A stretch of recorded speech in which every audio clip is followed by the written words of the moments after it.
Welcome to the InvestSenst market commentary for the fourth week of March 2025, and probably a fairly short one because mercifully it was a fairly quiet week. Certainly Europe, emerging markets, they were sort of pretty flat for the week, and actually the US was up a few percent after what's been a fairly volatile month so far. Still down a couple of percent for the month so far, but up almost 4% for the Nasdaq, and the Magnificent Seven up 6%. The economic data has been mixed but fairly quiet.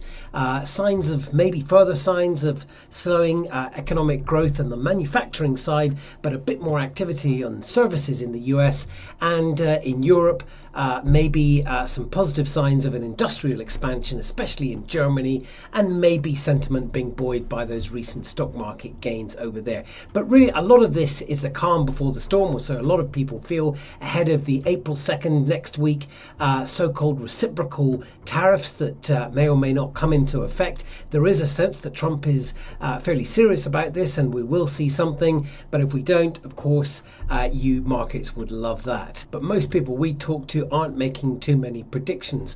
One sign of life, though, was you can see on the chart there that the so-called Magnificent Seven up by 6%, and that seems to be based on retail trading. The chart here we shows courtesy of Goldman Sachs via the Marketeer. You can see that single stocks trading especially has actually accelerated amongst retail investors even as the Nasdaq was falling.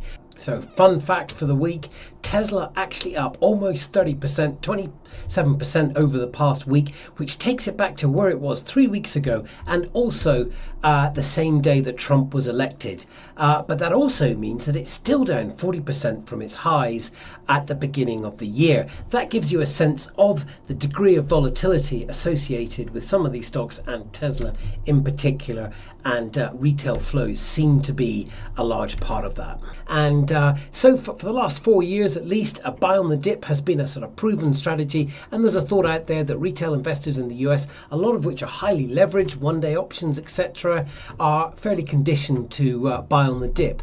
But institutional investors this year have been leaving the US. Basically, I think there's been about 65 billion net outflows from the US in favour of places like Europe, and so there's a bit of a dichotomy there between what institutional investors are doing and retail investors, and maybe next week we'll find out who's right. In the meantime, we've been talking to Trinetra. We had a conversation with them this morning, and we're going to have a few follow-up calls. We were talking about the thematics, and that's in this week's video, around in particular the Chinese economy, so-called Chinese cool, the pace of innovation over there, and the degree to which the Chinese consumer could actually support a recovery there, and China could end up being a unlikely safe haven. And certainly that's what the market's been saying so far this year, relative stability, while Europe's been up and the US has been on the back foot. And in a similar vein, we've had Andrew Hunt out this week visiting a lot of our clients, and we'll be having a webinar with him on Friday.